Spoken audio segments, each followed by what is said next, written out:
It's Christmas time, and that file is looking pretty low because this is how long it took to record this. I love Christmas. I have a lot of memories of receiving gifts and giving gifts.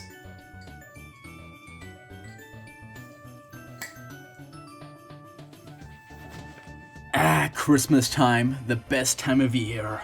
Some of my favorite games of all time were from Christmas presents, and every time I think about those games, I think of Christmas and how excited I was to get them. One of the games I dedicated 6 years to my life to get schnasty at, and it came from my sister's boyfriend. Playing video games around this time of year always makes me feel so cozy, and thinking about all the games I played as a small, tossable child who should not have access to an unsupervised computer. Thankfully, he mostly only played Neopets.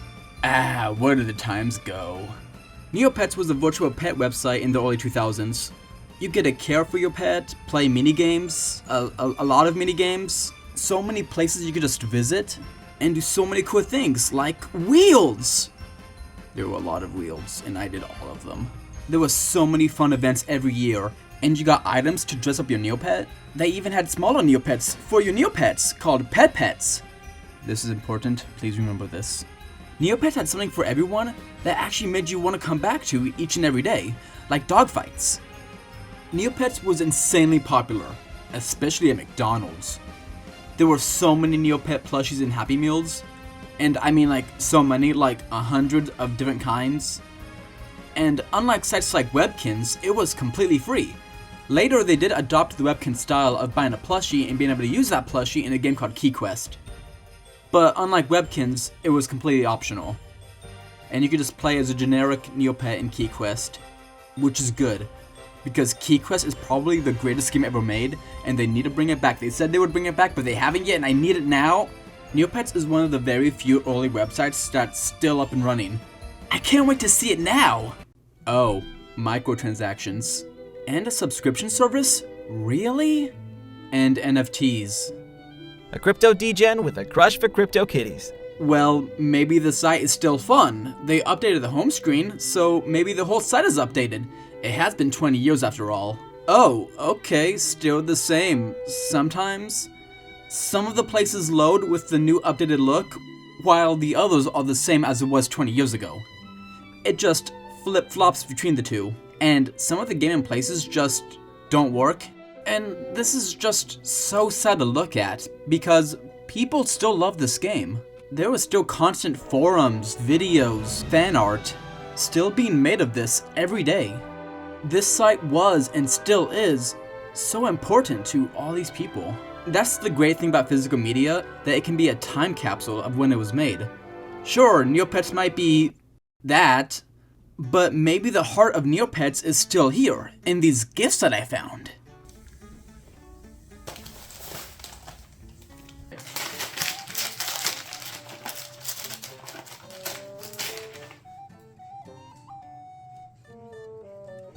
Neopets being a website filled with just various games, it does make a lot of sense to have a puzzle game. Capcom, what are you doing on my Neopets? It's a little silly.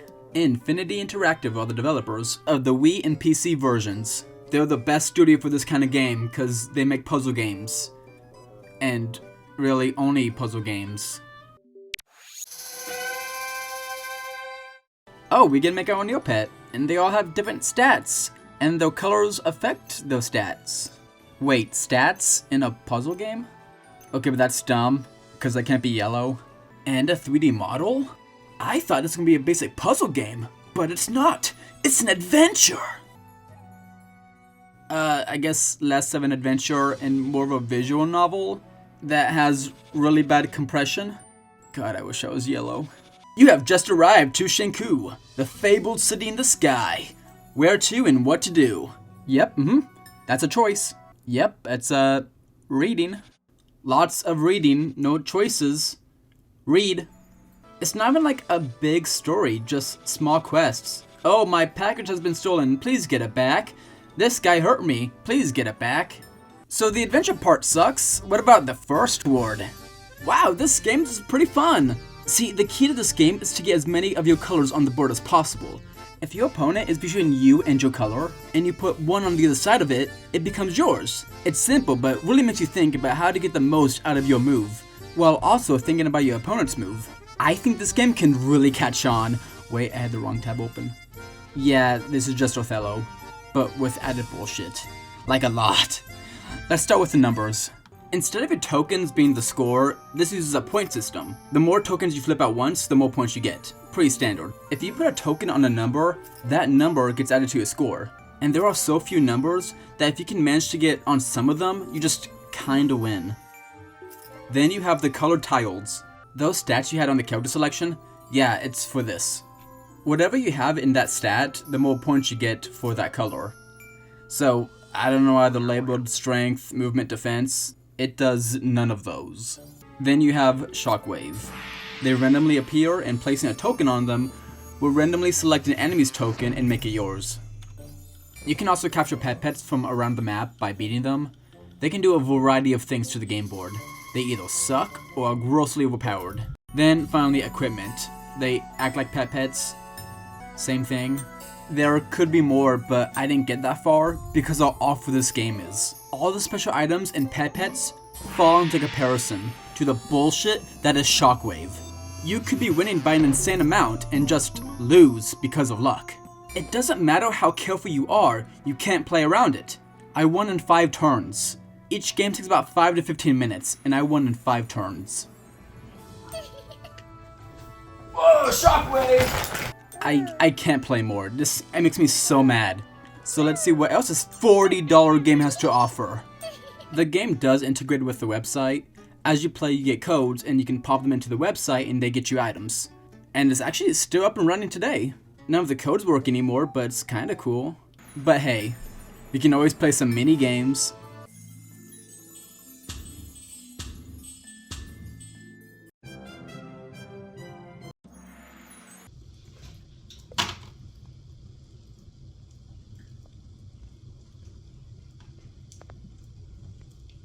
Well, okay, let's at least look at the DS version, since it's different devs. This one's by Kryptonite, and oh shit, they make games. A lot of games. The Sims, Spore, Assassin's Creed, Shinobi? Yeah, these are all lower budget games, but these are still insane properties. And Shinobi is just an amazing game. Okay, so what's different about this version? The game looks better, the sprites aren't compressed and look a lot nicer, the point system is removed and now just normal Othello, and the numbers on screen only add to your experience, not the points or the score. No stats, and only the Petpets are here. And that's really good, because the Petpets were fun, just everything surrounding the game wasn't fun. And Shockwaves have been reworked. Instead of a random tile just appearing, it now works if you get a combo. So now there's a lot more strategy involved. This is honestly a good puzzle game. Still has issues like the slow transitions from battle to battle and lacking the adventure part, but it's a lot better. Again, codes still don't work, but there was a demo of it on the website, and just uses a DS-ROM on a virtual DS, and that's really funny. But yeah, I only got the Wii version physical, and that's there now. Well, that was a bust. There's another present. What could it be?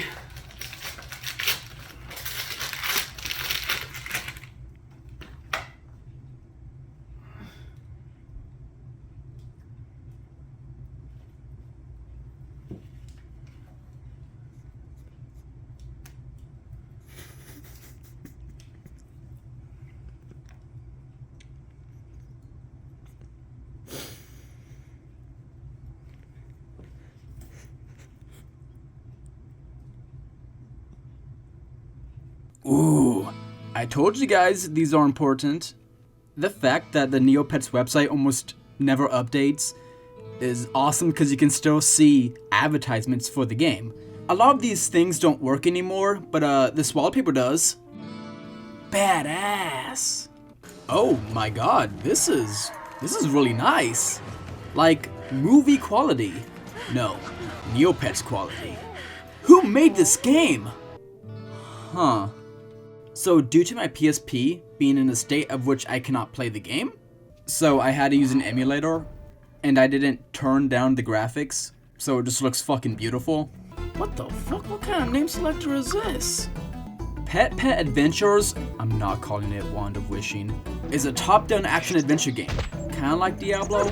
Each character has its own stats, weapons, and clothing they can equip. It's as basic as you can make with this genre, so it doesn't go that deep. The story is that you are a pet of the scarab Megan. She's being chased down by an old friend who found a book and became this. He wants the wand, I assume, of wishing, but she says she doesn't have it, and then she pulled it out of the wall. And then the guy's dog takes the wand and goes to the wall, and she's like, we gotta get the wand back. So we go into the wall too, and she's upset about it. Also, yes, they made this cutscene with every playable character. It's that dedication that you can tell that baseball players worked on this game. And our journey begins. This game has a really good art style, and it still holds up really well, even on the PSP. But this game isn't as easy as it looks, because there are so many monsters that just shred your life. I also have issues with the camera. The camera is straight up and down instead of being at a slight angle like most of this genre. So you can get lost so easily just by rotating the camera. But the game is pretty charming with all of its characters and quests, and funny physics. Though it's strange, the opening cutscene has voice acting. Tell me now. But when we jump through the portal, we become anthro animals and are able to talk to each other. But there's no voice acting, just weird noises. It's a good game to get kids into this style of gameplay, so you can play with them in Diablo. I wish I could play more of this, but I'm writing this on December 31st, and I promise this video will be out before January 1st. There's a lot more various games, but they really aren't worth talking about, so let's just blow past them. Quasara's Curse for the Dig. Dig Neopets Quasara's Curse. The Dig is a handout system made by Leapfrog, so most of the games are educational games. And Sonic. Quasara's Curse is an educational game.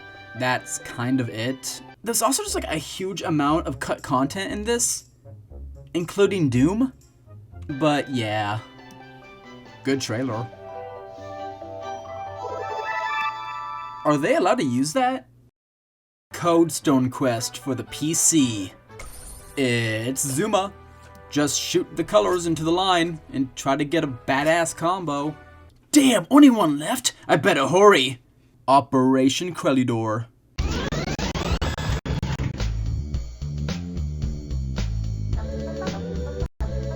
You cowards. It's a basic puzzle game. It doesn't run well, but it runs, which is better than half the games on the website. Oh shit! I was debating on putting this game on the list because it is a Flash game, but this cost $7. Does the Pocket Neopets count? It's a handheld LCD game, I don't know. Coco Roll. I couldn't find any gameplay of this, but we have a commercial.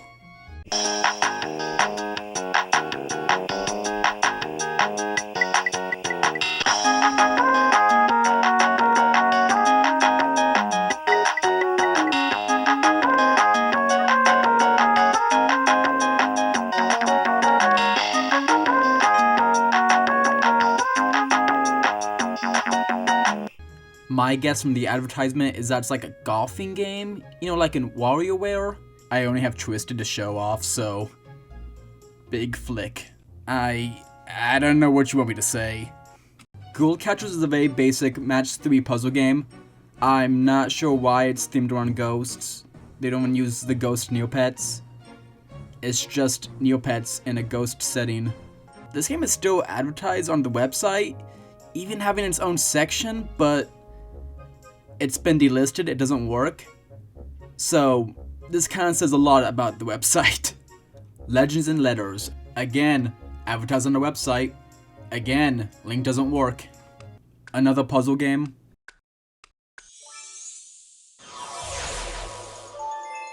It's Scrabble. Faerie's Hope is the only mobile game I put extra time into. Like 30 minutes, while in the bathtub. Again, match 3 puzzle game with city building. The art for this game is pretty good for the most part, but there's a few characters who just look off, but I love how she looks. it does reuse the same voice clips a lot. I mean, the game is fine. It's obviously made for kids. There's microtransactions, so maybe don't give it to your kids. But I could see people getting into it. And the last mobile game we're going to talk about is Island Builders. It's a city management game. The game was taken down for a little bit, so they could relaunch it with like new features.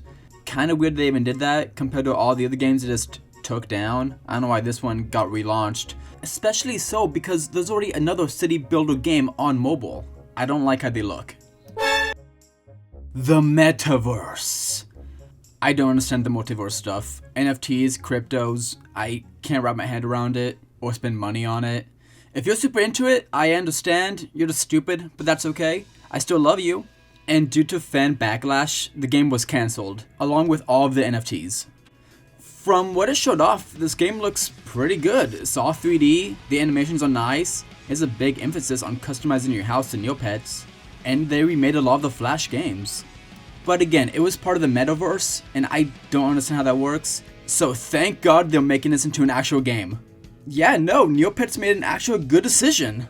A few months ago, it was announced that the game would turn into the world of Neopets. And with this news, Neopets announced that they were under new leadership and how they're going to go back and fix a lot of the issues with Neopets. I mean, I'm still holding my breath because I've been burned by Neopets so much, but if this turns out like how they say it is, I am so excited to see what comes out of it.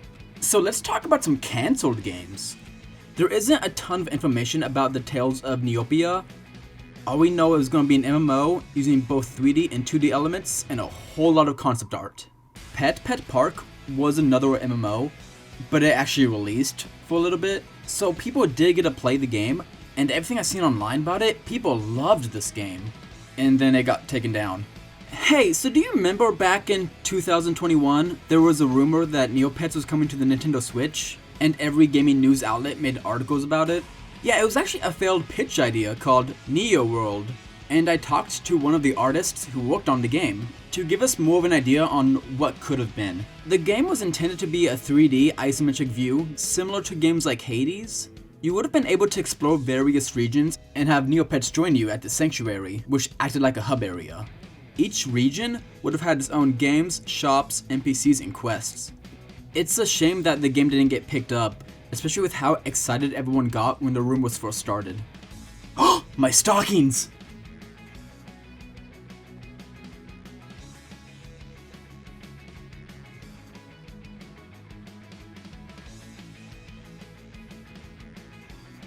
So when Santa used my money to get me this gift, he was under the assumption that since the seller still had the box and instructions and a huge stack of cards, that it would be the full 2-player set.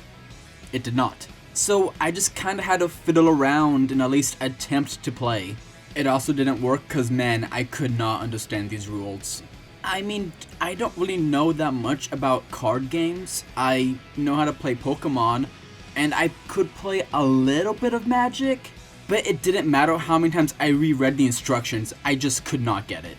You have to put a card on a category and hope that number is higher than the opponent on the same category.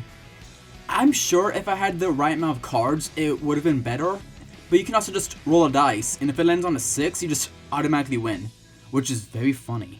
It's not the banana. That looks so much cooler when I win it. This is the only thing I can play. It's +1. You ready? I have 7. What do you have? You don't get a 6. Oh, that's 10. Oh man. I hope I get a 6. Go ahead and roll. You might get a 6 also. God? You might also get a 6. But I'm leaving this hand extended in case you don't. Oh, shit! Wait, we have to roll again. Yeah. Wait. 3, 2, 1, go.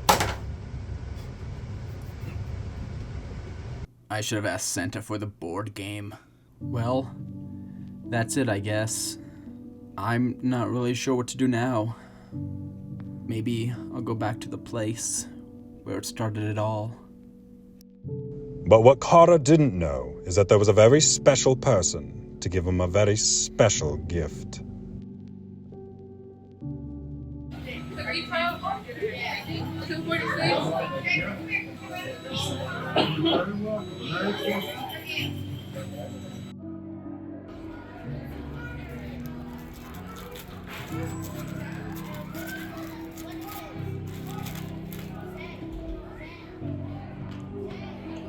Developed by Idle Minds, they developed some of the cool Borders games, that PS3 game Pain, and Madagascar Escape to Africa. So in 2005, they created a 30-hour open-world action-adventure Neopets game.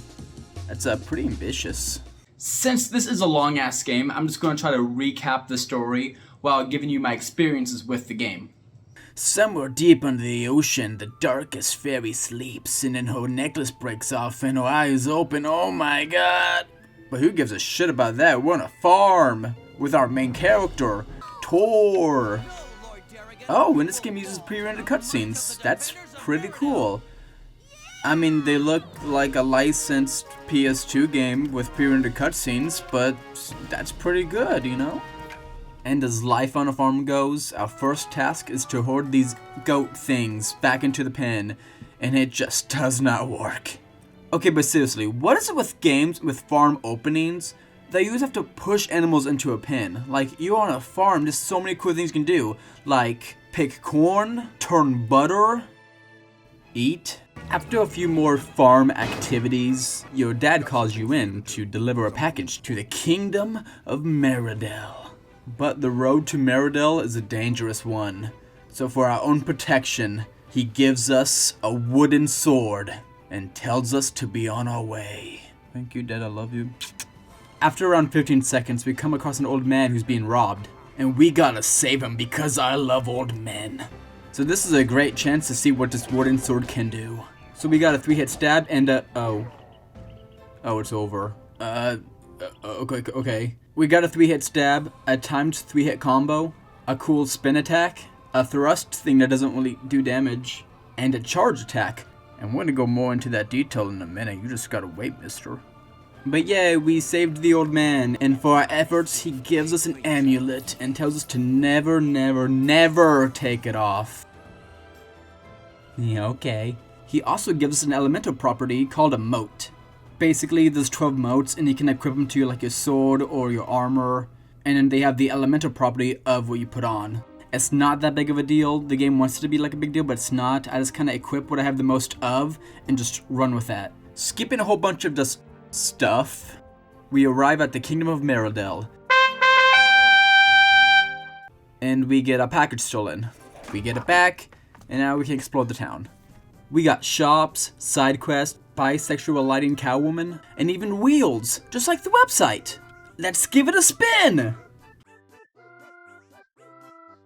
What the fuck is this piece of shit? Whoa, and a battle arena? And if we kill this guy, we get a shield, and then we can be a true knight of Meridel. I know we were supposed to just deliver a package, but I guess we're becoming a knight too, since we're here, I guess. But before that, we have to do 2 things.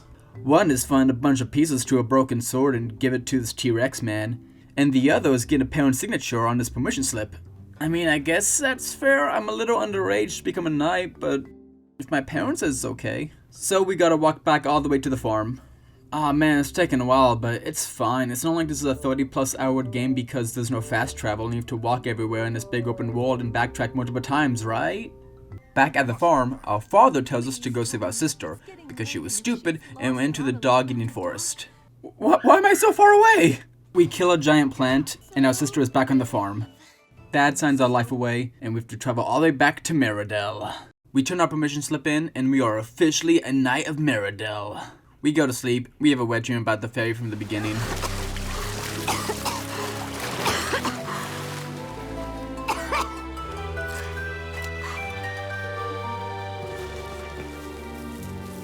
What have they done? The world, it's so pleasant and light. Well, we'll soon fix that, won't we? God, I wish that was me. Alright, our first day of knightlyhood begins. We gotta do a bunch of small tasks, you know, like plumbing, catching mice, killing birds. Hey, have you guys noticed something absent from the game's UI? Maybe something that could help us from getting lost in this huge castle with lots of rooms? Something that will help me know where the hell am I going? How do you make a game like this with no minimap? To see where you're at, you're going to have to open the map menu all the time. And I'm going to tell you how fucked up this map is. The map only shows the current area you're in, and nothing beyond that. When you get to a new area, you have to walk a decent amount into it and then open the map. Otherwise, you'll just be shown the last map you were at and just way off of it. Which is super annoying because there's like a lot of split paths and you can't see where it goes. Also, there's no overall map. What's past this area? I don't know. Go walk to find out. Oops, you went the wrong way. Go back. There's not even a map in the manual. How do you play this game without knowing where anything is? Oh, never mind. It is in the manual. Someone just took mine out. And they are getting cold for it. And to add on to this pile of garbage, there's no objective marker. Asterisk, sometimes. For some quests, it does mark where you need to go. But it seems kind of random. Like sometimes side quests have it, sometimes the main objective have it. I don't get it. This also adds so many more hours to the game. I just end up using a guide just so I know exactly where I'm going and what to do. And it shaved off like 8 hours off the main quest. The game knows this is a hassle, so that's why they sell speed potions for 500 gold. Drink it and you go so fast, like oh my god, I keep hitting things because I'm going too fast, and now the potion ran out. 500 gold please, give me. Okay, back to being a knight. We have to go save a burning village and kill these centaur things. Those are not Neopets. Yay, we won. Now to return to the kingdom, but this time as a hero. Yeah, that's right, I did that. You guys are welcome. It is pretty cool seeing characters that I know from their website being like in this game. Ooh, but I do not like that. We go to bed, have another dream about the hot fairy. We wake up and find out some weird stuff's going on with the dark clouds or something. I don't know. Basically, we just need to save another burning village. While playing through this game, I noticed a lot of cool details. Having a dedicated button to put your sword away, walking over plants and pushing them down with your weight, being able to equip motes and items without pausing the game. Pretty cool things to add in. So then why is the game like this? This game is an insanely broken mess. The camera gets stuck on objects. When you enter a shop and someone's talking to you, the camera is facing you and not on the person. Sometimes your character just doesn't jump and you just die. And just fall through platforms. I mean, even in the first few minutes of the game, you can just go out of bounds. There was no reason why this game should have gone out in this state. It's a funny speedrun though. Okay, we get to the second burning village. Bunch of wolfmen attacks us, some of them throw bones and you just cannot kill them. They just run away from you. Speed potion, die. Fight a bigger wolfman, he kills us. Up, our friend's here. He dies to a boomerang. And we fight the big guy again. We win! Hooray! We saved the wooden fairy. Whoa, no, she's being possessed because she lost her necklace that keeps her being from unpossessed. From the darkest fairy, and she throws us off the cliff and we're okay! Woohoo! I really liked the wooden fairy as a kid, and the snow fairy too. Just really good designs, honestly, and I just wanted to talk about it for a second. So the darkest fairy now has control over just everything. So monsters just appear anywhere from the ground right in front of you and get hit and you can't do anything about it. Getting back to Meridel, we found out the entire village is under attack by other monsters and we just have to avoid them, and there's really high leveled monsters that are here and I don't know why they're here because that's like we are still very early into the game. Awesome. And we get into the throne room to tell the king what's happened, but it's too late. The darkest fairy already taken over the— Whoa! Three goth fairies. Oh, that's pretty cool. Basically, she just wants to destroy the entire planet. We make too many clinkety clank noises, and she sends her 3 goth sisters to come kill us. We are so lucky. This is easily the best part of the game. You have to get away, and they destroy the castle around you, so you use the debris as platforms. That is so cool. You escape by going down to the sewer, and you start the second act with a new character, Roberta. She is the niece of a king from Brightvale Kingdom, and she has come to Fairyland to tell Queen Fiora about the Dark Clouds and how good of a game that is. But first, we need to go make a wand because she forgot her wand back at home even though monsters are attacking her. She's not very bright. Vel Kingdom. Oh yeah! Do you remember at the beginning of the game when we saved the old man and he gave us an amulet and it was like a nice cutscene? Here, some lady just gives it to us through text. So, okay, I'll go to bed. Didn't have a dream, but it happens in real life that Dark Faerie comes and takes over the fairy land. And she shoots a fireball, then turns into rope, and now she has captured Queen Fiora. And now monsters are just all over the place. And then there's an invisible guy talking to me. He's not here, so...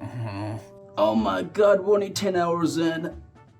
But uh-oh, looks like the Darkest Fairy has a prisoner of that woman who gave us the amulet. It's like a 10-minute difference between when you get the amulet and where we are now, and I have no memory of this person. So to save her, we have to ring a loud bell to get the Darkest Fairy distracted. And I accidentally jumped into this wall, and I cannot get out, and have to reload the save file. I'm gonna be honest with you guys. I've been working on this one segment, the Darkest Fairy segment, for over half a month. And I just cannot commit to it, because it is just so boring. So we're gonna go a little faster. We make our escape from Fairyland. A dark cloud just punches us off and makes us fall down to the beach where we meet Tor. Act 3, we can switch between the two characters at will. Doesn't really matter though, because Roberta is so overpowered. She has homing projectiles, and if you get close enough to do a melee attack, it does so much more damage than Tor's. If you do a charge attack with a moat, it does a variety of different things. Compared to Tor's just a stronger swing with a moat. I don't get that one. But like, she shoots like boulders that just one-shot enemies. But it's revealed that the amulets they carry is what keeps them from being under the control of the Darkest Fairy. And Roberta just takes it off. Again, smart character. We go to Brightvale Kingdom and do some research in the library. We need a special wand to seal the Darkest Fairy, and that wand is in the basement of Meridel. So we gotta do that. But uh-oh, the Darkest Fairy sent an assassin after us. What are we gonna do? Nothing, he doesn't really do anything to us. He just kind of pops up randomly and it's like hee hee, and I'm like haha. We go to the swamp, we do some awful platforming, we kill a giant serpent. No more clouds. Whoa, are the clouds connected to the bosses of each area? They might be. Also, I just kept falling through the ground here and it was making me really mad, because I had to redo this boss fight like 6 times. Like, fucking come on, dude. But that's one place down. Now to go back to the wooden fairy area and save that area. Oops, the assassin guy cuts the elevator. I guess we have to go back to the farm to get a grappling hook, because I just have that. But we're back on the farm, and you know what that means. Woo! We fight the plant boss again, like nothing's different. It's just the plant boss from before. I like how they were too lazy to change the models. We get the grappling hook and we run all the way back to the forest area. And let me remind you, just running back and forth between these two spots took maybe about 40 minutes. Good game. And now all I have to do is aim the grappling hook at this wooden post thing. And how do you fuck that up? How do you fuck that up? We finally get to fight the assassin guy. We beat him, the cutscene kind of freaks out a little bit.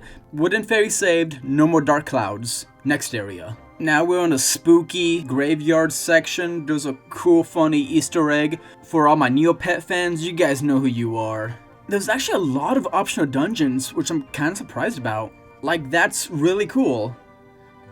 I'm not going to do them. Save another village, going up this tower, fighting this Black Knight. This section was actually really cool, but I'm still skipping it because I don't give a shit. We go into the mines to save some miners. They give us a potato sack as a reward for saving them. What? Alright, everyone is saved. Now it's time for Meridel. Okay, I guess not. Reload save. Okay, now it's time for Meridel. There's a key item that I need from this dungeon to progress the game, but it just didn't spawn for me, so that was a good few hours. Then it just appeared in my inventory. And do you know what happens next? Right when I open that door? Yeah, that's on me. Cool skeleton boss fight. We got the wand, now we can put the Darkest Fairy down for good. Okay, we're in the final stretch. I can feel it. Goth fairies, goodbye. We thought we killed you! A mistake that we will now correct. That's a cool transition. They don't really do anything with it, but I like it. It's like Spider-Man. And this is a really cool boss fight. Fighting all 3 at once, jumping over spells and stuff. It's cool. They're dead. Meridel is saved, and now all that's left is Queen Fiora and Fairyland. Let's ride.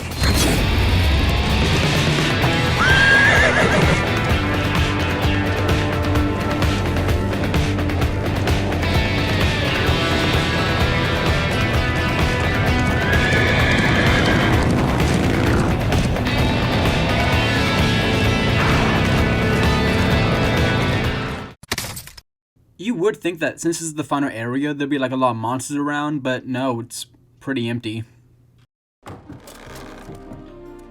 Oh, look at that! Queen Fiora got out of that sticky situation, and she captured the darkest fairy! Looks like our job is done. We better give her the wand. Whoa! It was the darkest fairy all along! Oh my gosh, how are we gonna say— oh my gosh, Queen Fiora, she escaped!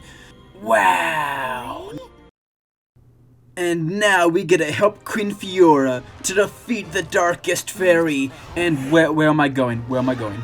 No, no, no, why, just fucking end. Santa, why would you do this to me? Santa, why? So, the game continues. Oh my gosh, it's the one guy who died from the boomerang. What are you doing here, boomerang man? So in order to seal the darkest fairy away for real this time, we're gonna need 4 sages to help us out. And to do that, we must save the 4 cities of each respective sage. So it basically means 4 giant dungeons. So, let's do it! First up is the Battle Dome, and then you save the T-Rex statue man. Rawr. See, I did the easiest one first, because the other 3 just— oh my god. Oh my god, you're not ready. You're not ready. And now I'm gonna do the hardest dungeon, because fuck it, why not? I don't gotta be anywhere soon. So this giant floor, if you don't go a certain path, you'll just fall down and have to do a puzzle to get out. And there was like 4 of these. And this part alone took like 30-40 minutes. That's only one part of the dungeon. Next is the stealth section, and it doesn't really work, but like in the good way. As in, it's really easy, and I love it, and thank you. And the final segment is a timed platforming challenge. And oh my god.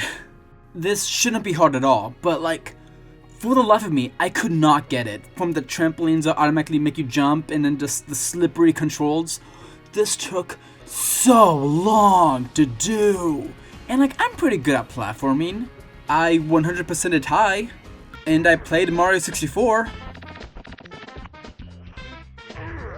Not very long, but I did it. I haven't mentioned this before because it didn't really matter that much. Whenever you get to like an edge of a platform, your character automatically jumps. So a lot of these are not my fault. The game wants us to be like a big reveal that this lizard sage is the same one that was being mugged from the beginning of the game. But like, we are Neopets. I've seen hundreds of blue lizards at this point. This one is just kind of stupid. Get all the frogs on this pedestal and then do like a maze. That's it. Here's another maze, but with a puzzle. Thank you. Okay, but all the sages are here. Are we done? No, we're not done. There's another sage. Come on, man, you should know this. We are presented with a room of 6 colors and 6 challenges. And these are like really basic challenges like, don't step on the wrong tile. Watch out for fire. Don't step on the wrong tile, but dark. And we gotta push the totem into the light source, and it doesn't line up properly, but I'm just too tired, I don't care. And then we gotta go into this gigantic room and find more switches to hit. And then after that, find more switches to hit. And then we got the final sage. Oh, it's the prisoner from Fairyland. Oh, she's kind of fucking scary. Okay. Hey, so remember when we needed like the wand to seal the darkest fairy? I guess we didn't need it. We just kind of needed the necklace that turned her to the stone in the first place. So we're gonna go put a necklace on her. But finally, for real this time, we get to fight the darkest fairy. Knowing that she'll probably lose because we're just built different, she makes the floating island of Fairyland fall onto another kingdom. So it's a timed fight, and that's pretty raw. And I'm not really that sure what to do. Like, I think I'm supposed to reflect these spells, but then these guys hit me, and I don't know, and I die. But that's fine, like, you know, it's like a trial, and I forgot to save. What you're supposed to do is just kind of run around her until she throws a projectile, then reflect it, and then hit her. and that's kind of it. Then she begins to float, and you switch to Roberta, and then you just keep hitting your spells, and that's it, you win. That's kind of lame, but okay, we're done. We throw the necklace onto her and she turns to stone. Then Queen Fiora makes it so the castle no longer falls. And we did it, and we are heroes, and all my friends and families here. This is, how can it get any better? And all the dead sages too? Oh man, this is awesome. Now, I know what you're wondering. What happened to the darkest fairy? Well, they propped her up and made her the centerpiece of a fountain. Surely the necklace won't fall off or some kid takes it off. Also, that's not the least bit psychotic.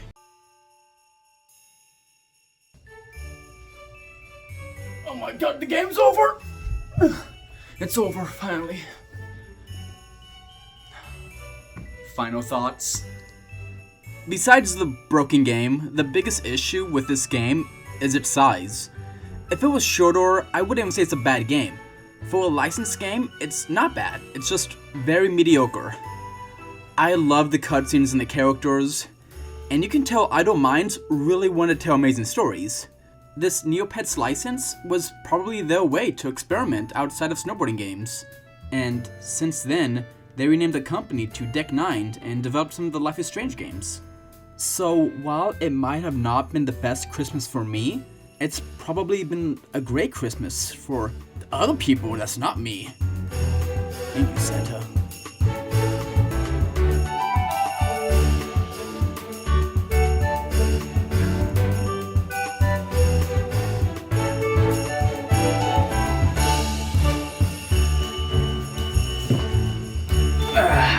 Yep, the seasons have changed and the trees are brown.